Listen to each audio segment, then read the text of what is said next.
हा चपेट मारताना दाखवलेला आहे असा, म्हणजे एक प्रकारचा चपेटदार, म्हणजे या दैत्याला तो चपेट मारतोय अशा प्रकारे इथं जी मारुतीची दगडामध्ये ही मूर्ती कोरलेली आहे. म्हणूनच या मूर्तीला चपेटदार मारुती असे इथे म्हटलं जातं.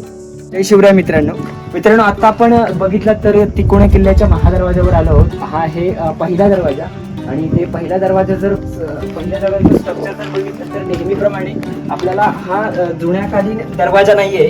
हा जर बघितला तर आता संवर्धन केलेला दरवाजा आहे. आणि तिथूनच आतमध्ये आला प्रत्येक गडकिल्ल्यावर जशी देवडी असते तशी एक सुसज्ज देवडी आपल्याला इथे पाहायला भेटते, जेणेकरून ज्यावेळी पहारेकरी असायचे त्यांना इथे राहण्याची सोय या देवडीमध्ये केली त्याची. मी बघितलात तर इथे पूर्णपणे एक माणूस उभा राहील इतकी जागा आहे.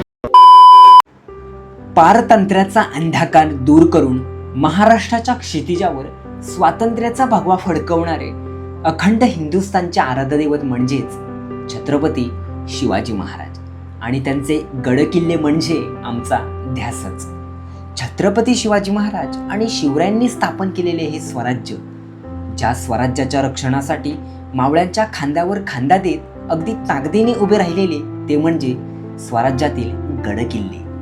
प्रत्येक किल्ला स्वराज्याचा तो भगवा फडकवत आजही ताटमानेने उभा आहे, आणि या पवन मावळाच्या रक्षणाची जबाबदारी खांद्यावर घेणारा एक किल्ला म्हणजे किल्ले तिकोना. मित्र हो, आपल्या महाराष्ट्रातील सह्याद्री पर्वतरांगेमध्ये आपल्याला अनेक सारे प्रदेश गडकिल्ले पाहायला भेटतात. असाच एक प्रदेश म्हणजे 12 मावळ प्रांत, आणि या 12 मावळ प्रांतातील पवन मावळ म्हणजेच निसर्गाची मनसोक्त उधळ. मित्र हो, या पवन मावळ प्रांतात आपल्याला अनेक सारे गडकिल्ले पाहायला भेटतात. या गडकिल्ल्यांचं म्हणजेच प्रत्येक गडकिल्ल्याचं एक वेगळं महत्त्व आहे, एक वेगळा इतिहास आहे, एक वेगळी भौगोलिक स्थिती आहे.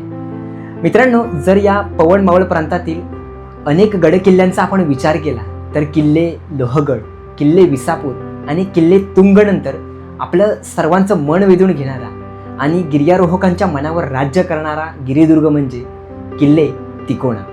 नमस्कार मित्रांनो, मी सुदर्शन साहेबी परत एकदा आपलं सर्वांचं आपल्या चॅनलमध्ये नवीन व्हिडिओमध्ये मनपूर्वक स्वागत करतो. तर पहिलं आपण जाऊया जे अतिप्राचीन मंदिर आहे, म्हणजे आपण ज्यावेळी पवन मावळ प्रांतात ज्यावेळी आपण ट्रेकिंग करत असतो त्यावेळी आपल्याला अतिप्राचीन मंदिर म्हणजेच वाघेश्वराचं मंदिर पाहायला भेटतं. तर तिथे नतमस्तक होऊया आणि त्याच्यानंतर मग पुढच्या प्रवासाला सुरुवात करूया. तर चला आता डायरेक्ट जाऊया वाघेश्वराच्या मंदिराची इथे. मित्र हो, ज्यावेळी तुम्ही तिकोणा किल्ल्यावर जाता त्यावेळी नक्कीच पर्यटकांच्या मनावर राज्य करणारं आणि पर्यटकांना भुरळ घालणारं हे एक पवन मावळातील अतिप्राचीन मंदिर म्हणजे वाघेश्वर टेम्पल. तर तुम्ही तिकोणा किल्ल्यावर ज्यावेळी जाल त्यावेळी या वाघेश्वर टेम्पलच्या इथे जावा, तिथे नतमस्तक व्हा आणि त्याच्यानंतरच मग पुढचा प्रवास सुरू करा. आता आम्ही तिथे नतमस्तक झालो आणि त्याच्यानंतर पुढे आम्ही तिकोणा किल्ल्याकडे जाण्यासाठी मार्गस्थ झालो. आता निसर्गातून जाणाऱ्या या वाटा मित्रांनो नक्कीच आपलं मन मोहून घेतात. आता पावसाळा सीझन नसला तरी पण अतिसुंदर असा निसर्ग आपल्याला इथे पाहायला भेटतो. आत्ता आपण आलो आहोत, समोर दिसतोय तो आहे तिकोणा किल्ला, आणि तिकोणा किल्ल्याच्या बेस विलेजमध्ये आत्ता आपण आलो आहोत. इथे बघितलं तर पार्किंगची उत्तम सुविधा पाहायला भेटते. इथे आम्ही 2 व्हीलर पार्क केल्या होत्या, आमच्या 4 टू व्हीलर होत्या, तर इथे आम्ही पार्क केल्या. 2 व्हीलरसाठी इथे 20 रुपीज पर बाईक असं इथे चार्ज आकारलं गेलं होतं.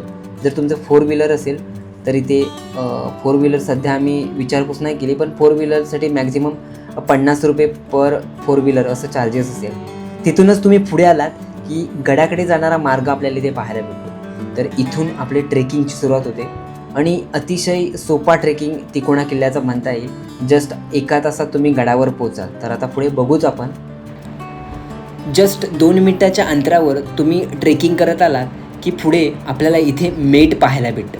आता मेट म्हणजे नक्की काय, तर मेट म्हणजे गडाच्या पायथ्याशी केलेली संरक्षणात्मक बांधणी आणि नैसर्गिक अडथळ्यांचा वापर करून तयार केलेला एक संरक्षण पट्टा होय. गडावर आक्रमण झाले तर सुरुवातीला येथूनच प्रतिरोध केला जात असे.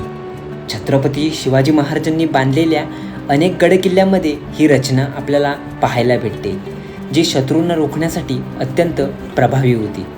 गडावर काही निरोप द्यायचा असेल तर पहिले याच ठिकाणी यावे लागत असे. आता त्यानंतर पुढे आपण आलात की इथे आपल्याला गडाचा महादरवाजा पाहायला भेटतो. आता हा जर दरवाजा बघितलात तर इथे आपल्याला आता संवर्धन केलेला इथे दरवाजा पाहायला भेटतो आहे. आणि या दरवाजातून आतमध्ये आलात की इथे आपल्याला एक सुसज्ज देवडी पाहायला भेटते. या देवडीची रचना बघितली तर इथे आपल्याला स्पेशियस आणि सुसज्ज अशी देवडी पाहायला भेटते. कारण इथे बघितलं ना तर पूर्णपणे एक माणूस उभा राहील एवढी उंची आपल्याला या देवडीची पाहायला भेटते. तर इथे त्यावेळी पहारेकऱ्यांची राहण्याची आणि जेवणाची सोय इथेच केली जायची. आता तिथून पुढे आलात की आपल्याला 2 मिनिटाच्या अंतरावर वेताळ दरवाजा पाहायला भेटतो. आता इथे जर बघितलं तर तुमच्या लक्षात आलं असेल की या गडांना जे दरवाजे आहेत ते गोमुखी पद्धतीत पाहायला भेटत नाही. कारण मुळात हे जे किल्ले आहेत ते छत्रपती शिवाजी महाराजांनी बांधलेले आहेत. हे छत्रपती शिवाजी महाराजांनी जिंकून घेतले आहेत. आता बहामणी काळात या गडाचा उल्लेख आढळला असला तरी गडावरील लेण्यांवरून या गडाचे अस्तित्व फार प्राचीन असावे असे इतिहासात म्हटले आहे. शिवाजी महाराजांनी स्वराज्य निर्मितीच्या काळात सुरुवातीला जे गड घेतले त्यामध्ये तिकोना हाही किल्ला होता. आणि त्यानंतर छत्रपती शिवाजी महाराजांनी या गडाचे नाव वितंडगड असे ठेवले होते.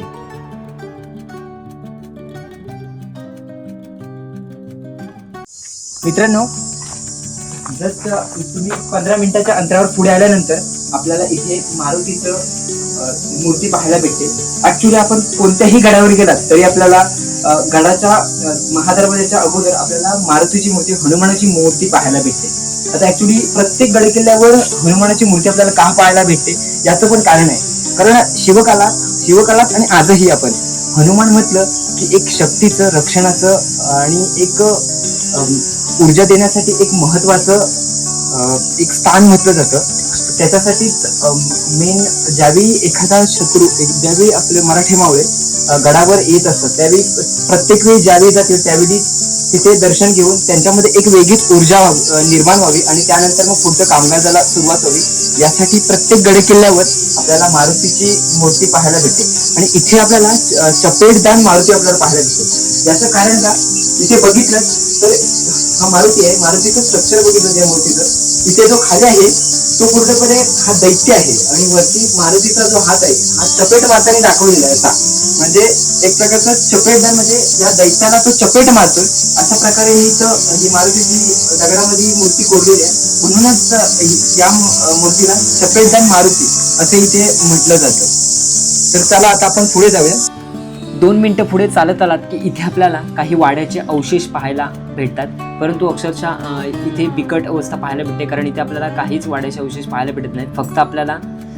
फक्त जोतं दिसत आहे. त्यानंतर पुढे 2 मिनिटं चालत गेलात की आपल्याला तुळजाईचं मंदिर पाहायला भेटतं, जे पाण्याच्या टाक्याच्या वरती आपल्याला पाहायला भेटतं आणि मंदिराच्या खाली हे पाण्याचं टाकं आपल्याला पाहायला भेटतंय. आता या किल्ल्यावर बघितलं तर मोठ्या प्रमाणात पाण्याची टाकी आपल्याला पाहायला भेटतात. पुढे आपण महादरवाजाचा प्रवेश करणार आहोत त्यावेळी सुद्धा तिथे आपल्याला पाण्याची टाकी, त्याचबरोबर लेण्या स्वरूपात पाण्याची टाकी आपल्याला पाहायला भेटणार आहेत. आता बघितलं तर पवनमावळात किल्ले लोहगड, विसापूर, तुंग आणि हा किल्ला तिकोणा हे किल्ले आपल्याला पाहायला भेटतात. आता या किल्ल्यांची शिवकालात व मराठ्यांच्या इतिहासात अनन्यसाधारण महत्त्व होते. कारण याचं कारण असं आहे की या पवनमावळावर होणाऱ्या व्यापारामार्गावर लक्ष ठेवण्यासाठी हे या किल्ल्यांचा उपयोग त्यावेळी केला जात असे. त्याचबरोबर कार्ला लेणी, बेडसे लेणी ही जी लेणी होती यांच्यावर लक्ष ठेवण्यासाठी या किल्ल्यांचा महत्त्वाचं त्यावेळी त्यांना अनन्यसाधारण महत्त्व देण्यात आलं होतं. आता इथे आपल्याला चुन्याचा घाणासुद्धा पाहायला भेटतो आणि तुम्हाला माहीत असेल प्रत्येक गडकिल्ल्यावर जातो त्यावेळी आपल्याला एक ना एक चुन्याचा घाणा एकतर गडाच्या पायथ्याशी किंवा मध्येच आपल्याला कुठेतरी पाहायला भेटतो. आता आपण बाले किल्ल्याकडे जातोय तर बाले किल्ल्याकडे जाताना आपल्याला हा चुन्याचा घाणा भेटतो आणि पूर्णपणे चाक पण अक्षरशः आजही आपल्याला परिस्थितीत पाहायला भेटते. तिथून पुढे आलात की आपल्याला गडाचा महादरवाजाच्या पुढे आल्यानंतर वेताळ दरवाजा आणि वेताळ दरवाजानंतर एक दरवाजा पाहायला भेटतो, जेणेकरून तुम्ही प्रवेश केलात की इथे तुम्हाला आतमध्ये भुयारी मार्गात असलेली पाण्याची टाकी पाहायला भेटतात. आता ही ॲक्च्युली पाण्याची टाकी आहेत की त्या काळातली एक प्रकारची लेणी म्हणता येईल. तर इथे दरवाजाच्या राईट साईडला गुफा आहे आणि या गुफेमध्ये आपल्याला पाण्याची टाकी पाहायला भेटतात. तर आपण तिथे आतमध्ये गेलो होतो. आता तुम्ही जर आलात तर नक्कीच जाऊ नका, कारण तिथे अक्षरशः कंडिशन बेकार आहे. आता बघितलात इथे 12 महिने पाणी असतं या टाक्यांमध्ये. पावसाळ्यात तर पूर्णपणे इथे भरलेले असतात. तर इथे तुम्ही आतमध्ये सुद्धा जाऊ शकता. पण मी सजेस्ट करेन की आतमध्ये जाऊ नका, कारण इथे फक्त एक फली ठेवली आहे त्याच्यावरून जाण्यासाठी. पण इथे आपल्याला आतमध्ये या दगडामध्ये कोरलेली अशी ही पाण्याची टाकी मोठ्या प्रमाणात आपल्याला किल्ले तिकोणावर पाहायला भेटली. पवना नदीच्या खोऱ्यात असलेला हा तिकोना किल्ला त्याच्या त्रिकोणी आकारामुळे सहज ओळखता येतो. किल्ल्याच्या त्रिकोणी आकारामुळे या किल्ल्याला तिकोना असे नाव मिळाले. या किल्ल्याला वितंडगड हेही नाव असले तरी हे जास्त कोणाच्या परिचयाचे नाही, कारण शिवाजी महाराजांनी ज्यावेळी गडकिल्ले जिंकले त्यावेळी त्यांनी वितंडगड असं नाव ठेवलं होतं. त्यानंतर याचं नाव, त्याच्या आधी आपल्याला याचं नाव तिकोणा असं पाहायला भेटतं आणि याच्या त्रिकोणी आकारामुळे हा सर्वांच्या परिचयाचा म्हणजे तिकोणा किल्ला म्हणून ओळखला जातो.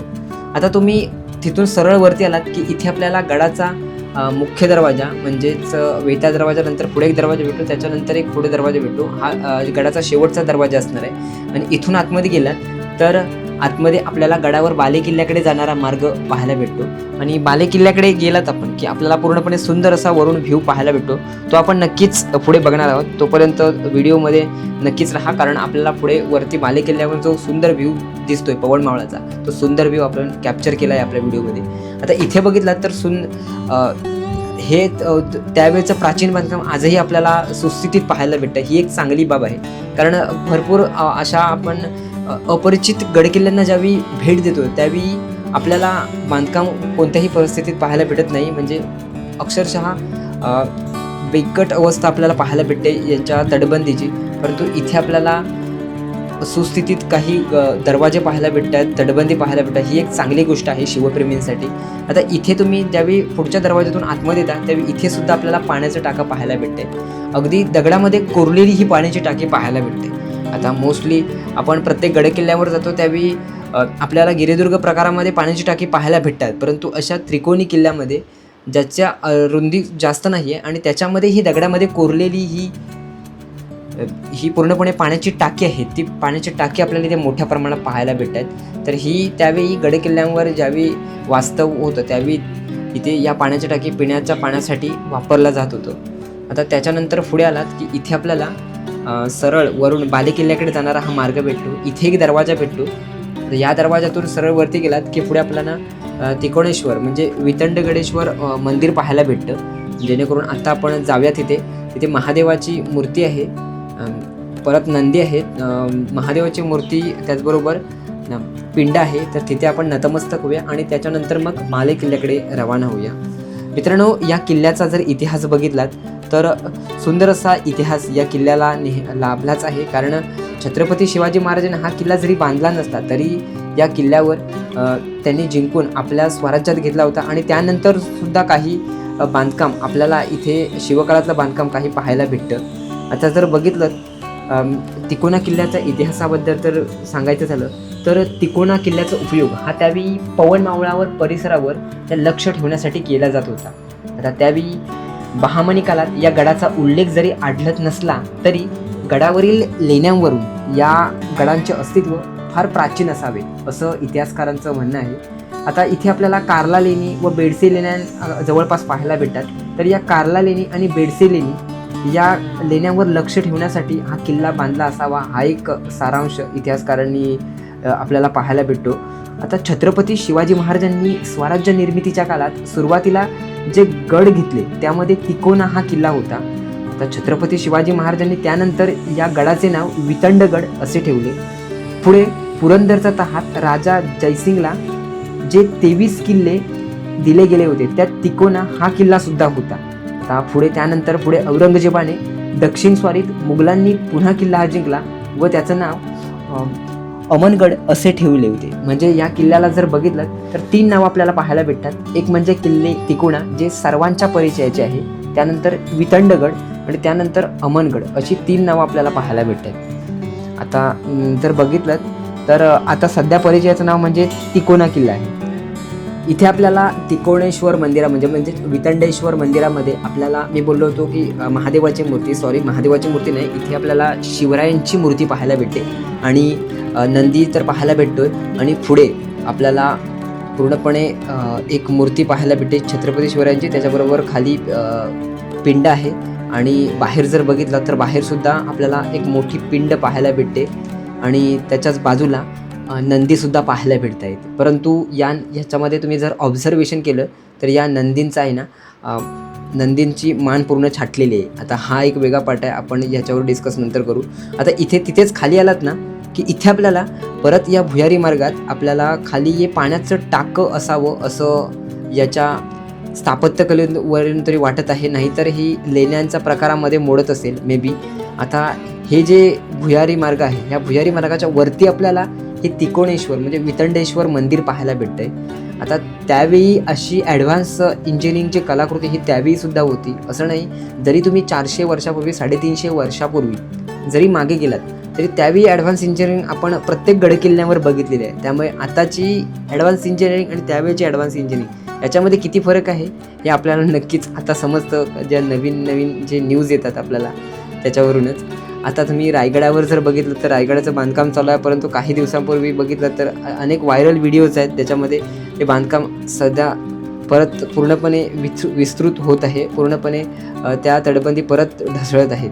तर जे काही संवर्धनाचं काम होईल ते मी एवढंच नक्की सांगेन, जे पुरातत्व विभाग आहे जे काही संवर्धनाचं काम होईल ते चांगल्या प्रकारे व्हावं, जेणेकरून त्याची मर्यादा 20 ते 30 वर्ष असावी.